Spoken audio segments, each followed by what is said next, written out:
성경 안 읽고 뭐하니? 열왕기하 10번째 하박국까지 우리가 함께 보려고 합니다. 벌써 열왕기하가 10번째 지금 하고 있어요. 하지만 걱정하지 마십시오.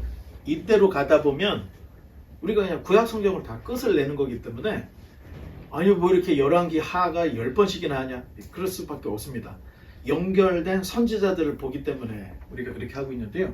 자, 이제 넘겨보면, 자, 전에는 9장부터 16장을 할 때 이때 요나, 요엘, 아모스, 호세아를 봤잖아요. 그리고 점점 내려와서 이제 열왕기하 22장부터 24장에 있는 이제 남유다 멸망 직전에 남유다의 왕들에 대한 이야기를 우리가 살펴보려고 합니다. 자, 요 부분 22장부터 24장 요 어간에 이제 하박국, 사실은 오늘 오바댜까지 하려고 했는데 제가 요 프레젠테이션을 보니까 시간이 너무 오래 걸릴 것 같아서 일단 잘랐습니다. 자, 그다음,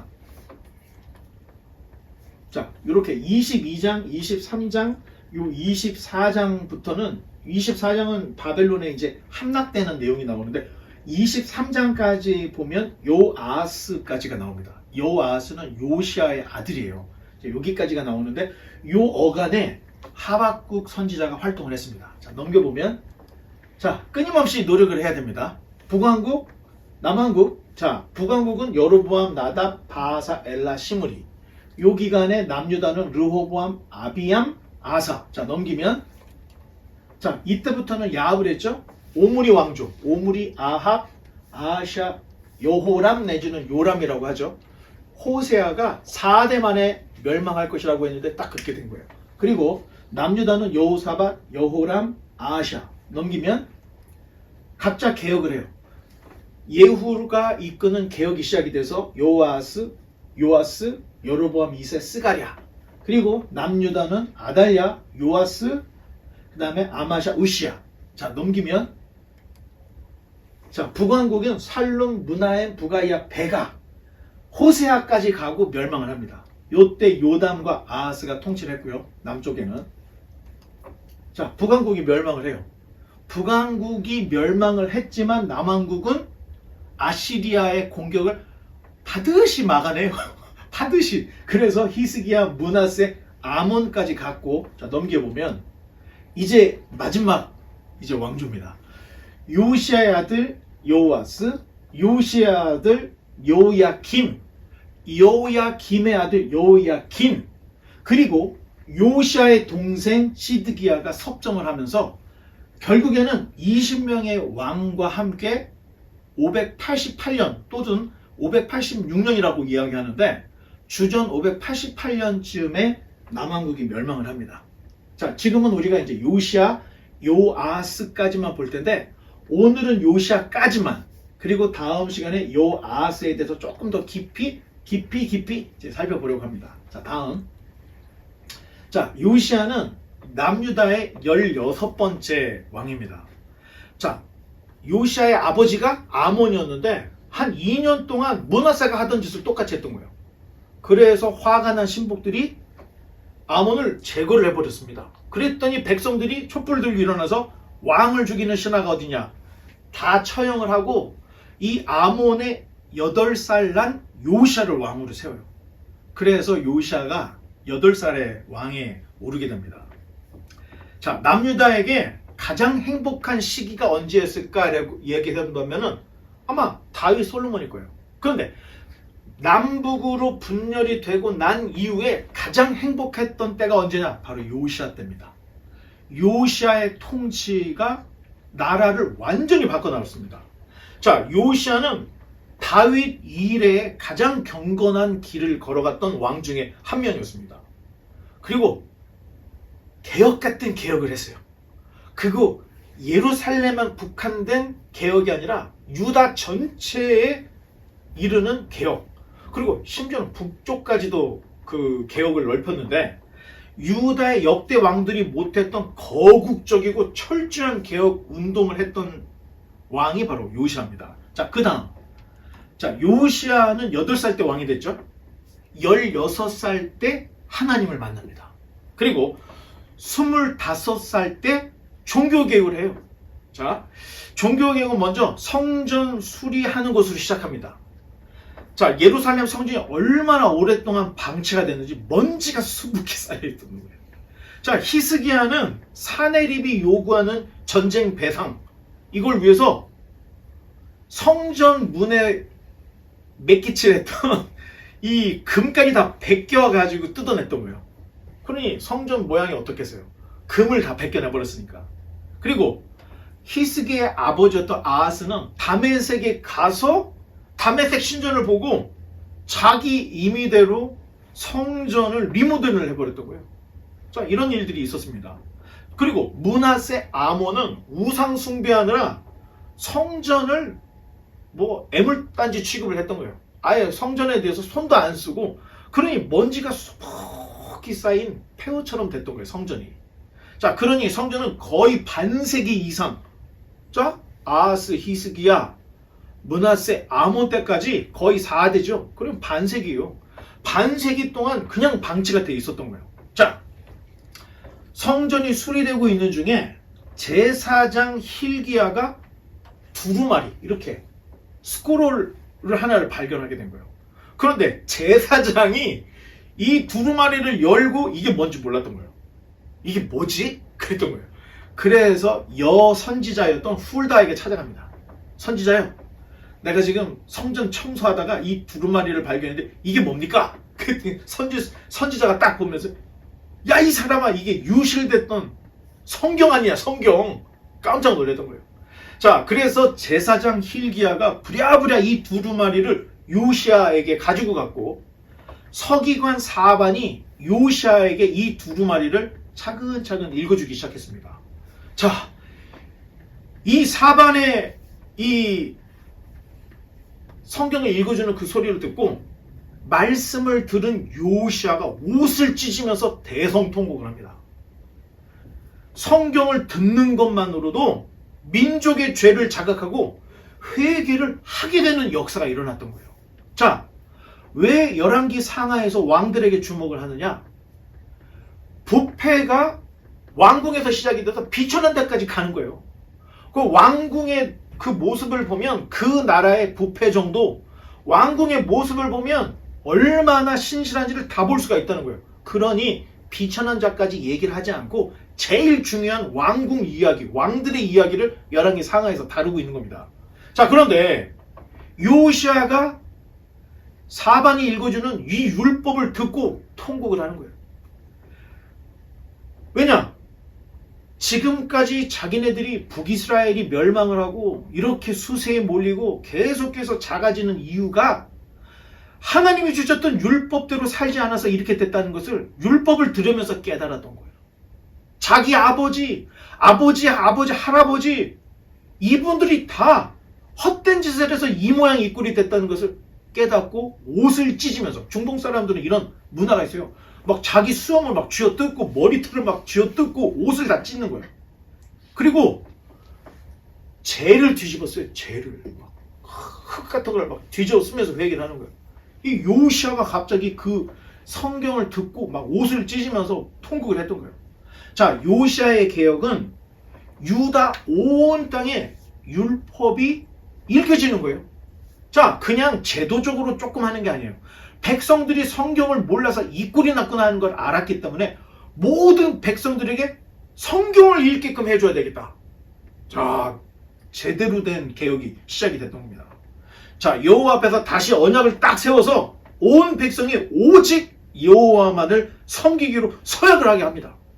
자, 요시야의 종교개혁은 어떤 왕들과는 비교할 수 없는, 여호사밧이나 아하사나 이런 분들이 했던 거하고는, 히스기야가 했던 거하고는 비교가 안 될 정도의 아주 철저한 개혁이었습니다. 자, 요시야의 종교개혁의 정점이 바로 유월절이었습니다. 이 거국적이고 성대한 유월절, 국가 전체가 유월절을 지키는 때는 성경 어디에도 없었습니다. 심지어 다윗도 거국적인 유월절을 지키지 못했던 거예요.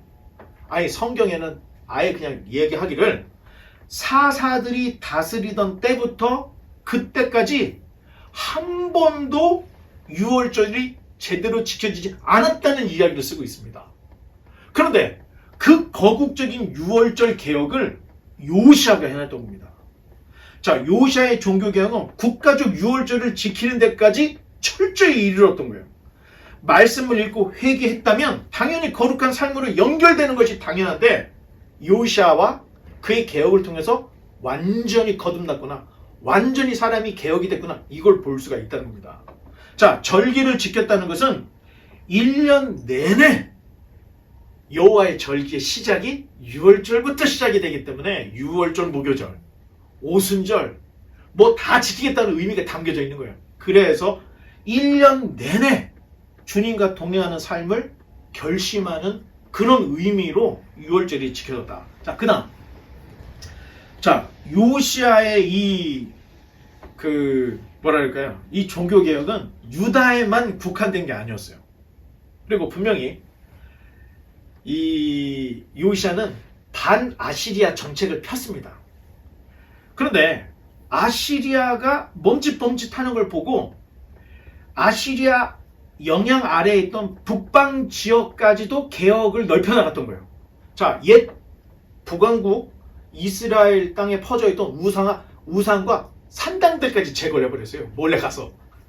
자, 열왕기하 17장에 보면 북왕국이 멸망한 후에 아시리아 사람들이 이 사마리아에 와서 살았던 거예요.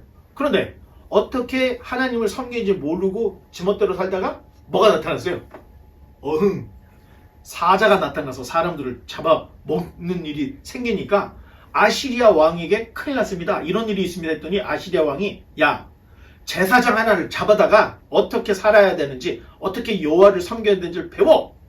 그래서 제사장 하나를 데려다 놓은 거예요. 그랬더니 이 제사장이 얼마나 정신없는 사람인지 너희들이 섬기던 신, 여호와의 신 같이 섬겨. 그래서 북왕국은 더 이상 돌아올 수가 없게 됐는데 그때 세워졌던 산당들과 우상의 제단들을 요시아가 아시리아가 약해진 틈을 타서 북쪽에 있는 이 산당들까지 다 제거를 해버리는 그런 아주 디테일한 개혁까지 했던 걸 우리가 볼 수가 있습니다. 자, 그 다음.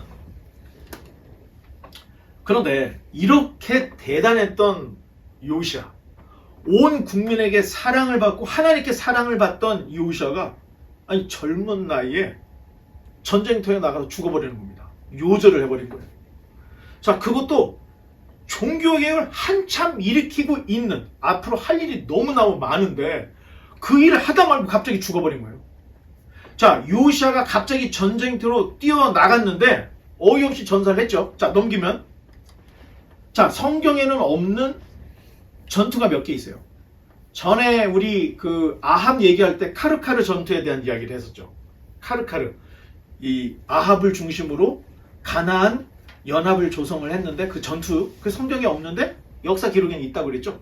자, 오늘 우리가 살펴볼 갈그미스 전투도 성경에는 없어요. 그런데 이걸 모르면 왜 요시아가 전쟁에 나가서 죽었는지 이걸 모르게 되는 거예요. 이걸 알려면 역사를 알아야 돼요. 자, 요시아는 반아시리아 정책을 폈다 그랬죠. 반아시리아, 아시리아를 배격하는 거예요. 그런데 선지자들도 아시리아의 멸망에 대한 이야기를 합니다. 사실 오늘 함께 하려고 했던 이 하박국 다음 오바댜도 사실 에돔의 멸망에 대한 예언을 했던 선지자입니다.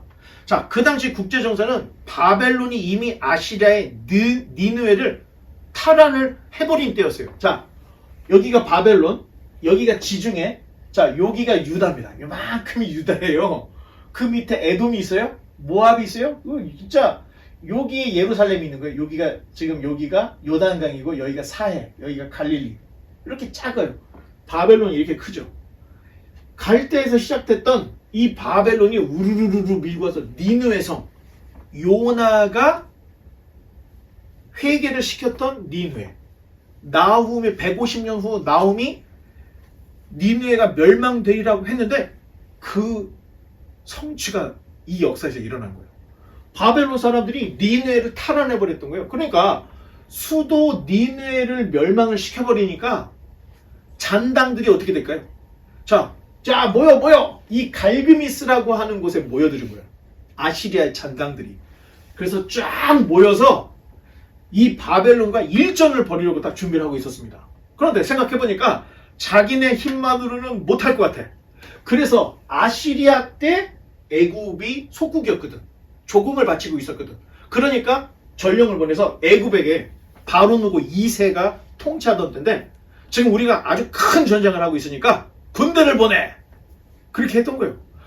자, 그럴 때 애굽이 어떤 생각을 했냐면 국제 정세를 보니까 아시리아는 기울고 있고 바벨론은 뜨고 있어. 뜬 게 아니야. 뜨고 있어요. 자, 우리가 대군을 이끌고 여기에 가서 갈그미스에 가서 바벨론도 제거하고 아시리아도 제거하고 우리가 한번 제국으로 나가보자. 이런 꿈을 꾸었던 거예요. 자, 그러니까 갈기미스에서 전쟁이 일어나기 전에 도착을 해야 되잖아요. 그렇죠. 바로 애굽의 바로 누구 입장에서는 빨리 가서 갈기미스를 접수하고 바벨론도 접수를 해야 되는데 빨리 가려고 하는데 갑자기 무기또, 이 무기또에서 갑자기 유다의 요시아가 딱 나타난 거예요. 아니, 그러니까 이 애굽의 바로누가 황당한 거예요. 사실 그때까지만 해도 남유다는 겨우 생명부지하고 있는 아주 찌그만 약소국이었어요. 그런 약소국에서 군대를 모아서 갖고 왔을 때 보면 전차, 애굽은 전차가 유명했던 거예요.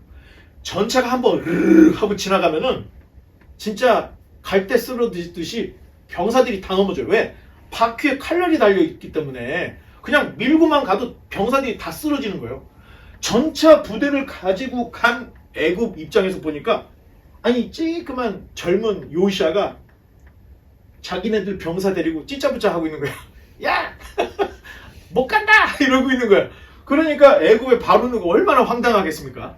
자, 다음 그림. 자, 요시아의 도발에 기가 막힌 바로누고 2세는 먼저 요시아를 타이릅니다. 야, 갈그미스로 가는 것은 너희 하나님의 명령이야. 그러니까 빠져. 이렇게 얘기를 했던 거예요. 자, 그랬더니 요시아가 그래?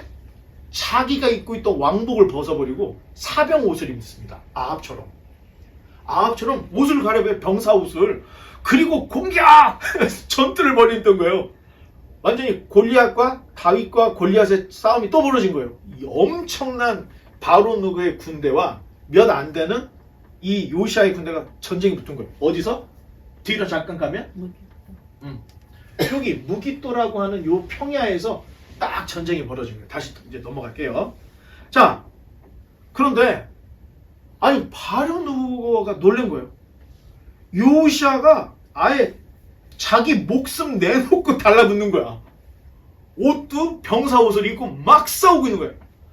얼마나 요시아가 맹렬하게 전쟁을 했는지 시간이 너무 지체가 됐고 이 애굽의 전력이 손실이 너무 커지는 거야. 그래서 요시아를 죽여버립니다. 더 이상 안 되겠다. 그때 요시아가 이 그림처럼 요시아가 죽은 거예요.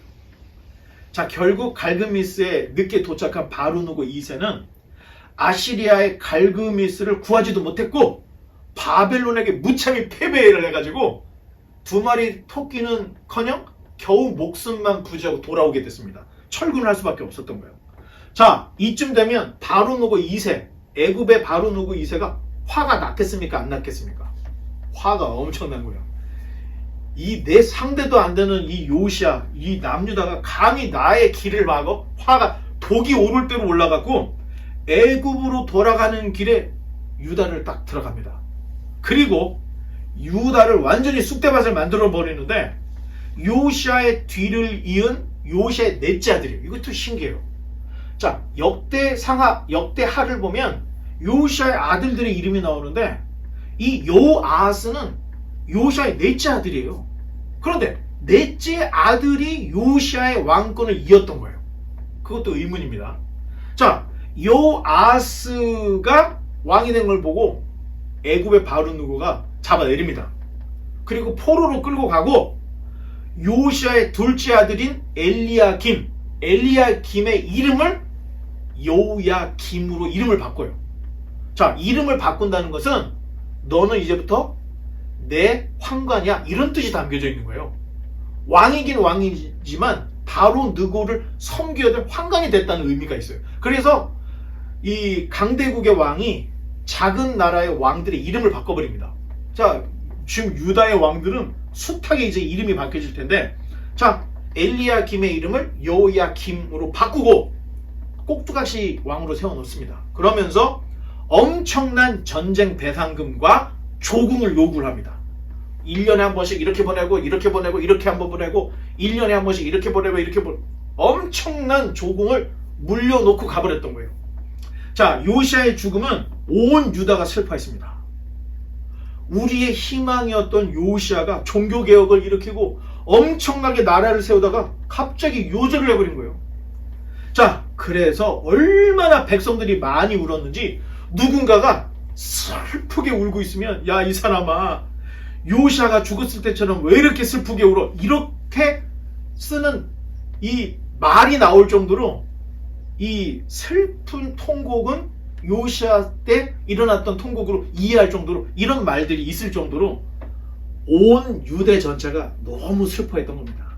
자, 여기까지 보고 이제 하박국으로 넘어가겠습니다. 자, 하박국은 자, 스바냐, 예레미야와 동시대에 활동했던 선지자입니다. 하박국이라고 하는 이름은 사실 굉장히 어려워요.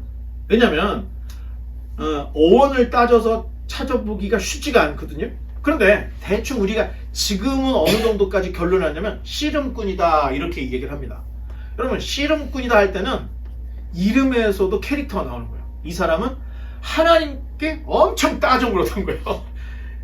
왜 막 이렇게 막 따져물고 조그만 사람이 펄쩍펄쩍 뛰면서 하는 것처럼 하나님께 막 따졌던, 자, 이런 사람이 하박국이었는데, 하박국의 뜻은 씨름꾼이다.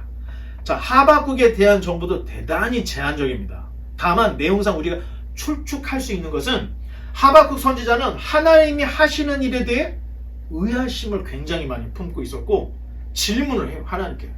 자, 기록 연대에는 아까 봤던 갈그미스 전투에서 바벨론이 승리를 했을 무렵으로 보는 게 타당합니다. 그 정도로. 자, 갈그미스 전투 이후에 바벨론이 이미 세계적인 대강국으로 이제 부상을 했습니다. 자, 새로운 세계 강국이 중동 지역을 지배를 하자 머지않아서 바벨론이 유다를 침공할 것은 불보듯 뻔한 일이었던 겁니다. 자, 그뿐만이 아니에요. 어쩌면 아시리아가 사마리아 사람들을 다 포로로 끌려갔던 것처럼 바벨론도 쳐들어오면 예루살렘에 있는 수많은 거민들을 포로로 끌고 갈 것이다. 자, 이게 기정사실이었습니다. 자, 임박한 멸망의 전야, 불확실한 공포와 시기에 하박국은 하박국서를 기록을 했습니다. 자, 국제적인 위기가 심각한 것도 문제였지만 더 심각한 문제는, 자, 나라가 이 멸망 직전 정도 가면 엄청 부패를 해요. 이상하게. 나라도 엄청 부패를 해요. 정부도. 자, 깊은 불안이 유다에 감돌았고, 요시아가 죽었을 때 그의 아들 요아하스가 왕이 됐다 그랬죠. 그런데 3개월 만에 바로 느고가 요아하스를 포로로 끌고 가고, 근데 포로를 끌고 가서 어떻게 됐나? 죽였습니다. 죽었어요. 그리고 요시아의 아들 여호야김, 엘리야김을 여호야김으로 이름을 바꿔서 꼭두가시로 세워놨다 그랬죠. 그러면서 엄청난 전쟁 배상금과 조공을 물려놨다 그랬죠. 문제는 이 엘리야김이, 자, 열왕기하 23장 36절로 24장 7절을 보거나 역대하 36장 5절로 8절을 보면 이 양반은 정말로 사악한 왕이라고 표현을 하고 있습니다. 여호야김이 왕에 오른 지 얼마 안 돼서 하박국은 그 부패와 폭력, 이거에 환멸을 느끼고 있는 거예요. 자기가 다 본 거예요. 왜? 지금 애굽의 바로 느고가 조공을 바치라고 했는데 그 조공을 바치기 위해서 백성들의 가죽을 벗기기 시작하는 거야. 아니, 가죽만 벗기는 게 아니고 그냥 피를 짜내는 거예요. 그 불의를 하박국이 다 본 거예요. 그래서 하박국서를 읽어보면 왜 하나님 나에게 이러한 불의한 일을 보게 하십니까? 한탄하면서 이야기를 쓰는 그런 내용이 전반부에 기록이 되어 있습니다. 자, 이때의 갈그미스 전후 요때 하박국서가 쓰여진 거다 이렇게 보면 되고, 자 넘겨보면 하박국은 총 3장밖에 안 돼요. 3장. 자 1장. 자 우리 한번 그 다음 넘겨보고 주제를 한번 다 같이 읽어보겠습니다. 시작. 오직 의인은 믿음으로 살리라. 자 하박국서의 주제가 이겁니다. 1장. 당황한 선지자. 자 왜 불의한 자들을 잘 될까? 못된 놈들은 왜 성공할까? 자 이런 의문을 가지고 있어요. 두 번째는 하나님의 대답. 의인은 믿음으로 살리라고 하는 대답을 듣게 돼요. 세 번째, 신앙의 승리. 이런 하나님의 기쁘신 뜻이 있었구나 하면서 하나님을 찬양하는 내용으로 끝납니다. 자, 하박국서는 고뇌하는 선지자, 그의 창조주 사이의 은밀한 대화로 처음에 시작을 해요. 자, 즉석에서 이루어지는 면담 같은 내용으로 1장에서 하나님과 대화가 시작되는 내용으로 시작을 하고 있습니다. 그러다가 선지자가 불평을 하는 내용이 2장인데 이 묵시를 기록하라 하면서 하나님의 대답이 나오는데 그 대답이 의인은 믿음으로 살리라 하는 대답이 나옵니다. 3장에 가서는 결국에는 유다도 멸망하시지만 아시리아가 멸망하고 바벨론이 멸망하고 했던 것처럼 모든 것들이 다 멸망을 하고 하나님의 놀라운 질서가 세워지는 거구나. 이거를 하박국이 깨닫고 하나님을 찬양하는 성령으로 이제 끝나게 되는 겁니다. 자, 왜라는 끊임없는 질문은 영원하신 하나님의 계획을 들음으로 이제 깨닫게 되는 거예요. 그러니까 저는 신앙생활 하다가 의문이 없고 질문이 없다, 이거는 약간 주제넘는 얘기일 수도 있겠지만 이런 신앙은 그냥 신앙에 그렇게 큰 관심이 없는 겁니다. 여러분들이 여러분 인생에 복음과 말씀과 하나님이 들어왔다면 의문이 생기게 돼 있어요. 그 의문을 목사한테 질문하는 거예요. 목사한테 질문하고 목사가 하나님도 아니잖아. 하지만 목사는 하나님 말씀 안에서 최대한 답을 하고 같이 찾아가는 거예요. 그게 양과 목자의 관계지 목사는 다 아냐? 이것도 아닙니다. 단 그 의문을 같이 이야기함으로 목사와 함께 풀어나가는 거예요. 자, 그래서 의문이라는 게 나쁜 건 아닙니다. 자, 결국에는 하박국의 메시지의 중심은 의인은 그 믿음으로 말미암아 살리라, 이걸로 이제 맞춰지게 되는데, 그 다음 보면 과연 공의로우신 하나님이 이 세상을 제대로 이끌어가고 주관하고 계시는가? 자, 하박국 선지자의 생각은 뭔가 잘못되어 간다, 이런 생각을 가지고 있었습니다. 처음에 아무리 이스라엘 백성이 하나님 앞에 범죄를 했다 해도 어떻게 하나님도 모르는 바벨론이나 아시리아가 이스라엘을 쑥대밭을 만들 수 있겠습니까? 자, 이런 의문을 제기합니다. 자, 그런데 그렇게 악한 나라들이 의로운 이 이스라엘 백성들을 삼키게 된다면, 아니, 이 땅에서 어떤 사람이 의롭게 살겠습니까? 하나님의 백성을 하나님이 이렇게 가루를 만들어 버리는데 그걸 보고 어떤 사람이 과연 하나님을 믿을 것이며 어떤 사람이 과연 의롭고 거룩하고 선하게 살려고 하겠습니까? 아주 달변가죠. 이런 질문을 하나님께 막 송곳으로 찌르듯이 하나님께 하고 있는 거예요. 자, 하박국 선지자는 어떻게 보면 아주 단순하고 솔직한 사람 같아요. 요나 같은 사람이에요. 자, 그런데 제가 요나 설교할 때 이런 얘기했죠. 요나가 참 건방지고 싸가지 없다. 그런데 하나님이 그걸 받아주는 걸 보고 요나와 하나님의 그 친밀함, 그게 보여진다고 얘기했는데 하박국도 똑같은 거예요. 하나님께 막 삭대질하면서 이래서 되겠습니까? 따져가면서 막 묻는데 하나님이 내 이놈 하면서 벼락을 내리지 않고 그걸 다 들어줘요. 하나님 이런 분이라는 겁니다. 근데 처음부터는 아니고 여러분이 하나님을 알고 친밀해졌을 때 여러분들이 질문을 해야 돼요. 질문하면 하나님이 그에 대한 답변을 우리에게 주신다는 겁니다. 자, 그 다음 누가 의인인가? 자, 하박국은 하나님께 질문하면서 파수하는 망대에 서서 하나님의 대답을 기다렸습니다. 의인의 고난도 이해하기 어렵고 악인의 형통도 하나님의 의에서 벗어난다. 자, 그러나 하나님의 대답이 전혀 달랐습니다. 자, 하박국의 눈에는 의인이 악인의 횡포에 의해서 다 죽으면 이 땅에서는 의로운 사람이 한 사람도 안 남을 건데요. 그렇다면 누가 선한 사람, 누가 하나님을 믿겠습니까? 자, 이런 질문을 던져요. 자, 얼른 보기에 하박국이 굉장히 논리정연하게 하나님께 논박을 하는 것처럼 보이는데 하나님의 생각은 사람의 생각과 같지 않다는 거예요. 하나님께서 보시기에 아수르나 바벨론이나 북왕국이나 남유다나 너희 다 똑같은 악인이야. 너희들 다 죄인이야. 이런 답을 주셨다는 거예요. 자, 하나님의 이런 대답에 아마 하박국은 충격을 받았을 겁니다. 아니, 우리에게는 성전이 있고 거룩한 도성 예루살렘이 있고 시온이 있는데 하나님 그게 무슨 말씀입니까? 하면서 충격을 받았을 거라는 거예요.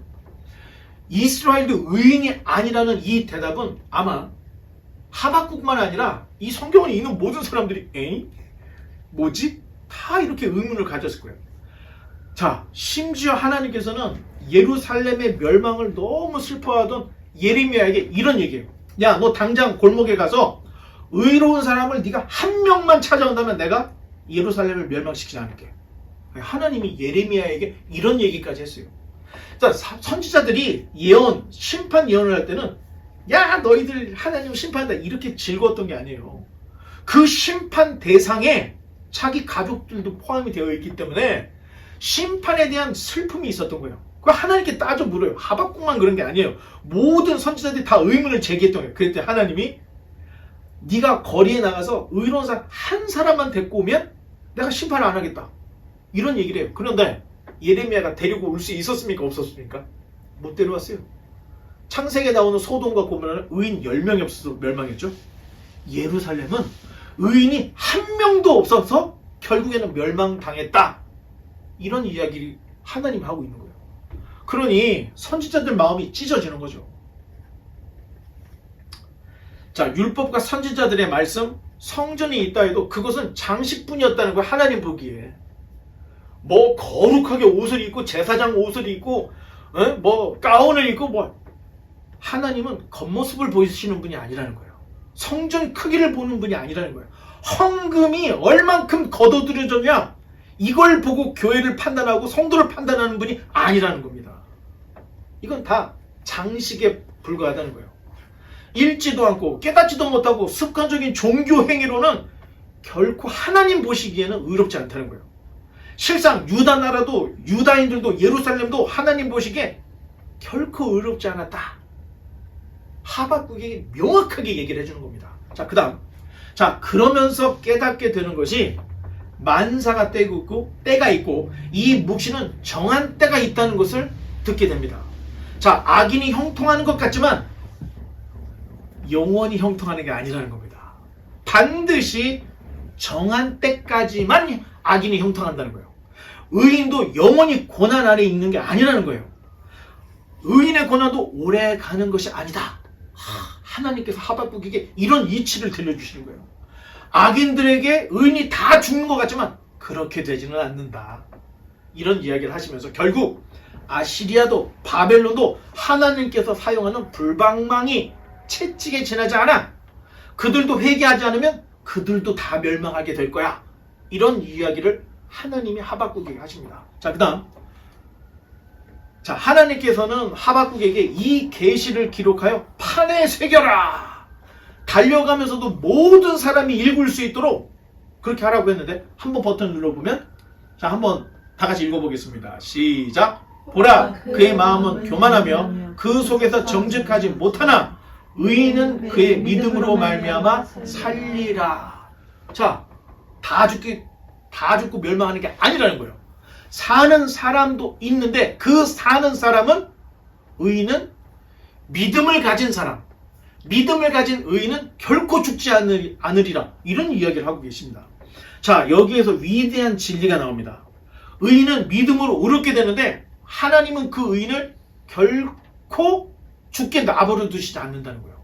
그래서 에스겔도 이러잖아요. 죄를 지적하면서 하나님은 너희가 너희 죄로 인해 죽는 걸 원하는 것이 아니라 너희가 사는 것을 원하신다. 이런 얘기를 에스겔이 뼈저리게 얘기합니다.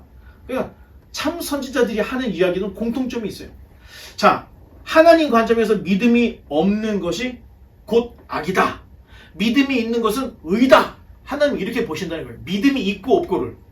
하나님께서는 사람에게 완전한 의를 찾으시는 것이 아니라 그의 믿음을 의로 여기신다는 거예요. 자, 이 세상에서 하나님이 찾으시는 완전한 의로운 사람은 한 사람도 없습니다. 아담에게 죄를 유전받고 이 근본이 타락한 인간은 의로운 사람이 한 명도 없어요.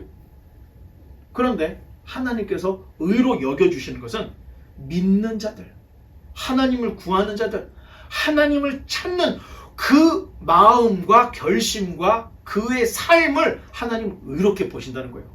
결국 구원이란 우리가 의로워져서 변화돼서 구원받는 게 아니고 우리의 그런 노력을 보시고 하나님의 은혜로 그래 안 되는 거 알지만 네가 이렇게 노력하는 걸 보니까 넌 의로운 사람이야. 하나님이 이신 칭의를 해준다는 거예요. 의롭게 봐주신다는 거예요. 자, 어떤 사람은 생각하기를 구약은 율법, 신약은 복음 이야기하는데 성경은 잘못 본 겁니다. 구약도 우리에게 얘기하는 것은 결국 구약을 통해서 하나님의 은혜를 구하라는 얘기를 하고 있다는 거예요. 그러니 구약과 신약, 율법과 복음 전체는 하나님의 은혜의 구원을 기대하는 거라는 겁니다. 자, 신약 시대나 구약 시대나 구원은 하나님의 은혜로 얻는 것이라는 것을 이야기하고 있고 율법 시대도 의인은 믿음으로 하나님의 은혜로 구원받는다는 걸 강조하고 있다는 겁니다. 자, 의인은 율법이 주어졌을 때 그 계시된 율법을 듣고 이해하고 실천하면서 살려고 해요. 자, 율법이 10계명 있죠. 우상 만들지 말라. 하나님의 이름을 만우리 여기지 말라. 부모를 공경하라. 거짓 증거하지 말라. 다 그대로 행하는 거예요. 자, 그런데 그렇게 하나님의 명령대로 살려고 할 때 다 성공합니까? 아니면 실패합니까? 실패가 더 많아요. 자, 우리는 이렇게 연약한 존재라는 거예요. 그런데 그렇게 애를 써도 율법대로 살지 않게 되는 것을 경험하면 그때 비로소 내가 죄인이구나. 하나님의 은혜가 필요하구나. 그러면서 진정한 믿음이 생긴다는 거예요. 자, 그런 사람은 당연히 겸손하게 되어 있고 하나님의 은혜를 구하게 되어서 결국에는 하나님의 은혜를 구하는 믿음의 사람이 되게 된다는 거예요. 따라서 의인은 율법을 선한 것으로 인정하고 늘 주야로 묵상하며 가까이 하는 삶을 살 수밖에 없다는 거예요. 자, 그러니까 우리가 그 인생의 목적에 대한 이야기할 때 선한 동기를 가지고 성공을 하려고 하거나 돈을 모으려고 하는 것은 하나님의 영광을 드러내는 것입니까? 아닙니까? 할 때 여러분, 하나님을 영화롭게 하고 그로 인하여 즐거워하는 인생의 목적을 가진 사람은 내가 사기를 쳐야 되겠다. 내가 남의 돈을 갈취해야 되겠다. 이런 생각을 갖지 않는다는 거예요. 인생의 목표가 하나님을 영화롭게 하고 그로 인하여 즐거워하는 하나님께서 기뻐하시는 삶을 살려고 하는 사람은 나쁜 짓을 하지 않고 부모를 봉양하고 친구를 도와주고 가난한 사람을 도와주고 이런 모든 것들이 선한 계획과 선한 목표를 갖게 된다는 거예요. 자, 그런 입장에서 하나님의 말씀을 가까이 하는 의로운 사람은 절대 하나님을 멀리하거나 말씀을 멀리하지 않게 된다는 거예요. 성경을 알면 하나님은 선하시고 인간이 잘못되었다는 것을 딱 깨닫게 됩니다.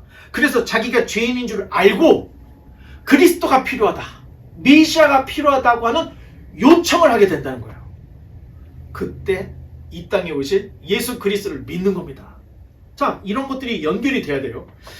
자, 하박국이 현실을 볼 때 매우 당혹스러웠지만 일의 전말, 하나님께서 갖고 계신 계획의 전말을 듣고 나서는 결국 하나님께 고개를 숙일 수밖에 없었습니다. 아, 나는 아무리 살아봤자 겨우 한 세계도 살지 못하는 연약한 존재이군요. 하나님의 그 위대한 뜻 앞에서 나는 파리 목숨도 안 됩니다. 이걸 깨닫고 고개를 숙였던 거예요. 그러니 하나님의 말씀을 볼 때 하박국을 보면 자기 창자가 떨리는 것 같다, 이런 얘기를 해요. 진리의 말씀, 너무나도 위대한 말씀을 들었을 때 이런 일이 있는데, 여러분, 성경도 눈으로 보는 게 아니에요. 귀로 보는 게 아니에요. 가슴으로 읽어야 되는 거예요. 성경을 읽다가 막 창자가 떨려지고 요시아가 통곡, 옷을 찢으면서 통곡을 했던 이런 통곡들이 나올 정도의 이해, 나올 정도의 성경. 여러분 여기까지 가야 된다는 겁니다. 그런 사람의 찬양이 하나님을 영화롭게 하는 신앙 고백적인 찬양이 나오게 되는 거예요. 자, 그 다음 한번 읽어보겠습니다. 자, 자, 그 다음 자, 한번 읽어보겠습니다. 예, 알아요. 아직 늘리지 말고. 자, 히브리어예요.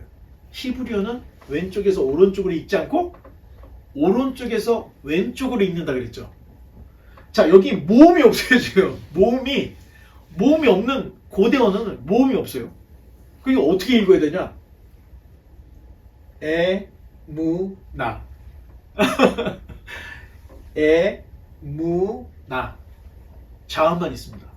이거를 유대인들은, 이스라엘 사람들이 이걸 보고 에무나 딱 읽어내요.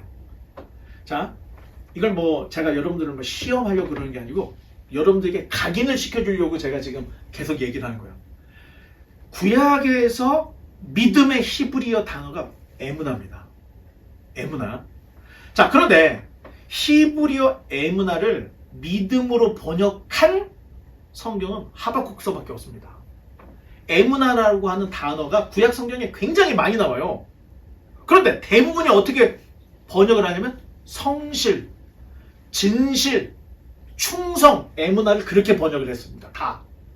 그런데 하박국만 에무나를 믿음으로 번역을 했다는 거예요. 하박국만.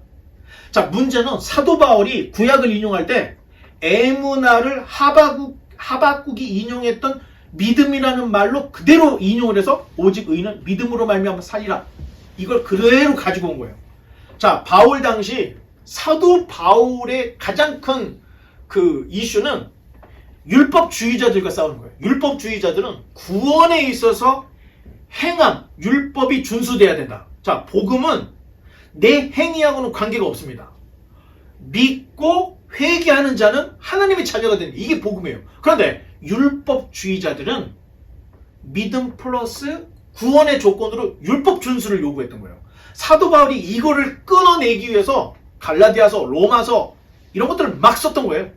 자, 그런데 사도 바울이 믿음을 강조하다 보니까 하박국이 에무나를 믿음으로 쓴 그 문구를 그대로 갖다가 오직 의인은 믿음으로 말미암아 살리라. 이걸 가지고 왔던 거예요. 그러면 우리는 이 에무나라는 단어를 정신적인 믿음, 마음적인 믿음으로만 알 게 아니라는 거예요.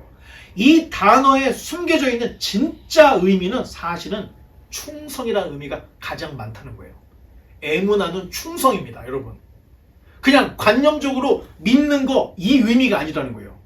자, 이런 배경에 사도 바울은 갈라디아서, 로마서 또는 히브리서도 같은 맥락으로 믿음을 강조하는 구로 이걸 지금 에무나를 믿음으로. 그래서 성경, 신약 성경에 갈라디아서, 로마서, 히브리서에 오직 의인은 믿음으로 살리라. 에무나를 이렇게 인용을 한 성경이 3권이 있다는 거예요.